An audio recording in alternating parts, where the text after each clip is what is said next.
Hello guys, আসসালামু আলাইকুম। আপনারা সবাই কেমন আছেন? আশা করি ভালো আছেন। আলহামদুলিল্লাহ, আল্লাহর রহমতে আমিও খুব ভালো আছি। তো চলে এলাম খুবই সিম্পলভাবে একটা রেসিপি শেয়ার করতে। তো দেখুন, দেখেই বুঝতে পারছেন যে আজকে আমি একটা রুটির রেসিপি নিয়ে চলে এসেছি।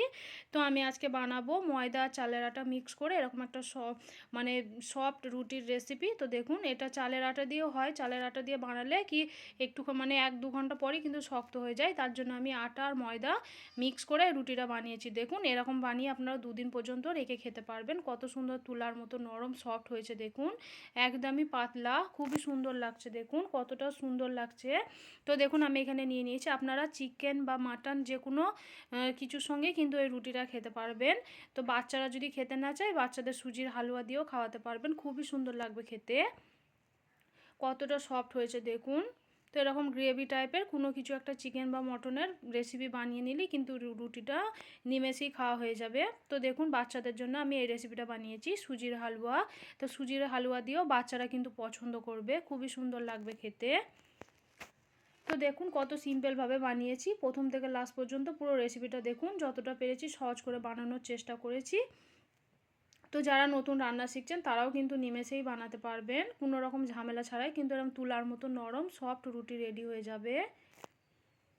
তো সবসময় তো চালের গুঁড়া পাওয়া যায় না, ময়দা দিয়েও কিন্তু এই রুটিটা বানানো যাবে। তার জন্য দেখুন, আমি এখানে নিয়ে নিয়েছি ময়দা। তো ময়দা নিয়ে নিয়েছি আমি 200 গ্রামের একটু বেশি, 250 গ্রামের একটু কম। তো চালের গুঁড়াও আমি নিয়ে নেবো এরকমই। তো একটা কড়া বসিয়ে দিয়েছি এখানে, কড়াটা একটু ভালোভাবে গরম করে নিতে হবে। ভালো করে গরম করে নিলে খুমিরটা খুব ভালোভাবে রেডি হয়ে যাবে। তার জন্য একটু কড়াটা ভালোভাবে গরম করে নিচ্ছি। একটা নিয়ে নিচ্ছি স্টিলের খুন্তি। তো পরিমাণ মতো আমি এখানে পানি দিয়ে দেবো, যতটা পানি আমার এখানে লাগবে। তো পরিমাণ মতো পানিটা আমি দিয়ে দিচ্ছি। দেখুন, বড় স্টিলের একটা মগে দিয়ে দিচ্ছি 1 মগ মতো পানি। তো পানির বলক যখন চলে আসবে, তো আমি একটুখানি পরিমাণের পানি তুলে নেবো, 1 বাটি মতো। যদি আমার পরিমাণে আবার লাগে পরে আমি দেবো, একবারে পুরো পানিটা দিলে কিন্তু বেশি হয়ে যেতেও পারে। তো আমি এখানে দিয়ে দিচ্ছি পরিমাণ মতো লবণ বা স্বাদ মতো লবণ।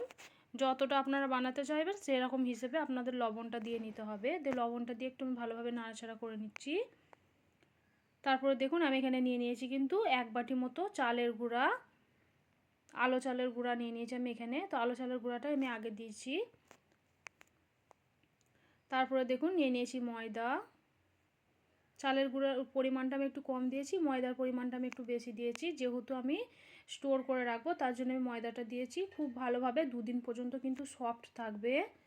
তো দেখুন, এবার ভালোভাবে একটা খুন্তির সাহায্যে ভালোভাবে আস্তে আস্তে করে নাড়াচাড়া করে নিতে হবে।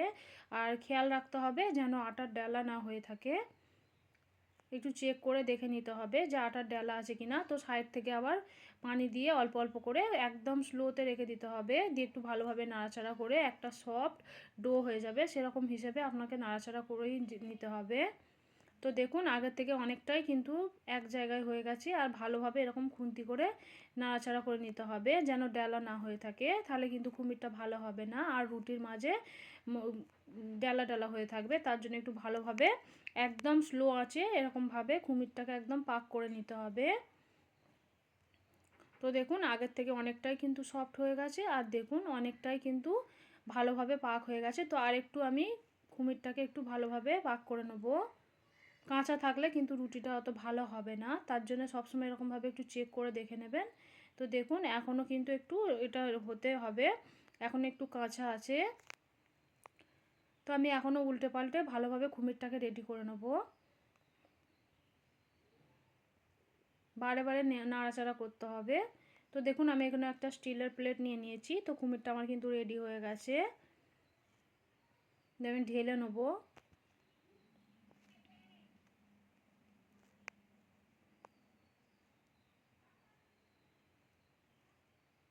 আমি ঢেলে এরকমভাবে একটু খুন্তির সাহায্যে ছড়িয়ে দেবো যাতে খুব সহজে ঠান্ডা হয়ে যায়।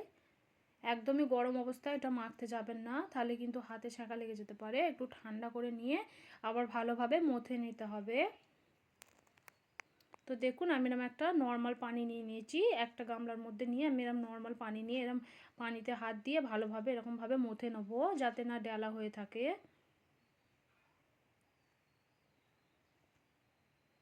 তো ভালোভাবে এটাকে রেডি করে নিতে হবে। যতক্ষণ না একটা সফট ডো হয়ে যাচ্ছে ততক্ষণ কিন্তু ভালোভাবে এরকমভাবে মেখে নিতে হবে। তো দেখুন আমি এখানে 4টে ডো বানিয়ে নিয়েছি, সবকটাই কিন্তু আমি একইভাবে রেডি করে নিয়েছি।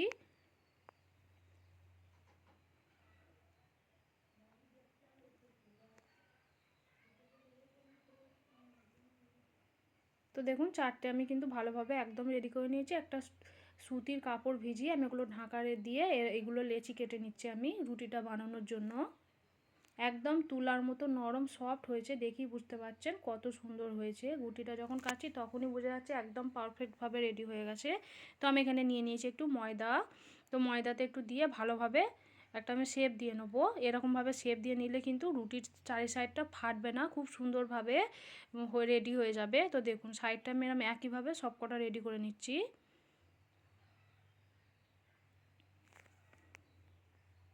ফার্স্ট এরকম গোল করে তারপরে আবার এরকম সাইড থেকে এরকমভাবে সমান করে দিতে হবে, তাহলেই কিন্তু রেডি হয়ে যাবে।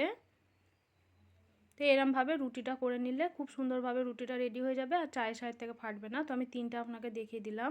তো 3টা আমি রেডি করে নিয়েছি, বাকিগুলো আমি একইভাবে রেডি করে নেবো। তো আমি একটা বেলে দেখাচ্ছি, দেখুন কত সহজে রুটিটা বেলা হয়ে যাবে।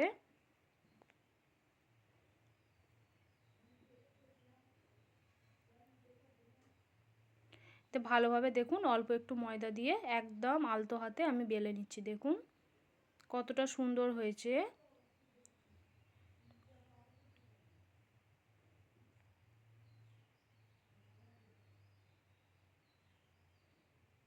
একটা ভালো গোল করে একটা শেপ দিয়ে নিতে হবে রুটিটা, দেখুন কতটা সুন্দর হয়েছে মাশাআল্লাহ। একটুও কিন্তু দেখুন আটার ডেলা নেই, এতটা সুন্দরভাবে রেডি হয়ে যাবে। তো একটা রুটি আমি দেখুন বেলে নিয়েছি। তো খুব বেশি বড় বা খুব বেশি মানে মোটা রাখলেও হবে না। তো দেখুন একদমই কত সুন্দরভাবে রেডি হয়ে গেছে সফট একটা রুটি। তো একদমই পাতলা করে বেললেও চলবে না, আবার মোটা করে বেললেও চলবে না। আমি আরও দুটো রুটি একইভাবে বেলে নিচ্ছি, দেখুন অল্প করে ওপর থেকে একটু ময়দা দিয়ে ভালোভাবে একদমই আলতো হাতে বেলতে হবে। বেশি চাপ দিয়ে বেললে কিন্তু রুটিগুলো ছিঁড়ে যেতে পারে।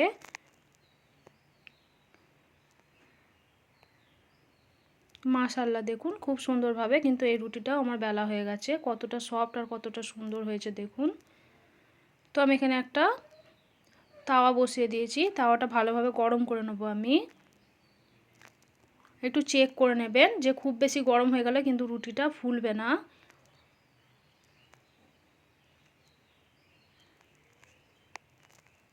তো তাওয়াটা আমি একটু ভালোভাবে গরম করে নেওয়ার পর আমি দিয়ে দিয়েছি একটা রুটি।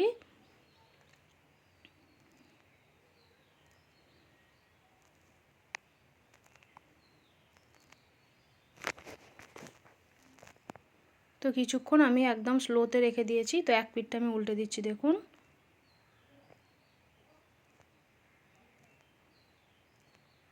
তো ফুলে গেছিলো, তাই আমি আরেক পিঠটা উল্টে দিয়েছি, উল্টে দিয়ে তুলে নিচ্ছি। তো কত সুন্দর মাশাআল্লাহ দেখুন একটা রুটি আমার রেডি হয়ে গেছে।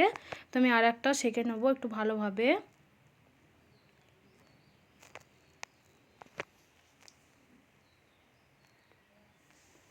তো এক পিঠটা আমি উল্টে দিচ্ছি, দেখুন কতটা সুন্দরভাবে একদম গ্যাসের ফ্লেমটা আমি লোতে রেখেছি।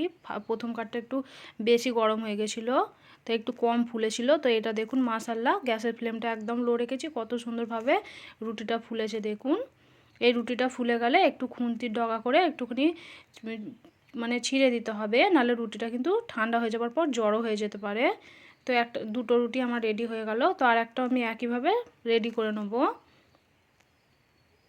তো মাশাআল্লাহ দেখুন কত সুন্দরভাবে আটা রুটি রেডি হয়ে গেল, একদমই নরম থাকবে, কোনো রকম ঝামেলা ছাড়াই কিন্তু দারুণ হয়ে যাবে রুটিটা, তুলার মতো নরম সফট রুটি কিন্তু রেডি হয়ে যাবে। তো আপনাদের কেমন লেগেছে অবশ্যই কমেন্ট করবেন, শেয়ার করবেন, আর আমার চ্যানেলে যদি নতুন হয়ে থাকেন চ্যানেলটিকে একবার হলেও সাবস্ক্রাইব করবেন, আর লাইক করতে কিন্তু একদমই ভুলবেন না। তো আরও রুটিটা আমি সেমভাবেই বানিয়ে নিচ্ছি, অবশ্যই শেয়ার করবেন, কমেন্ট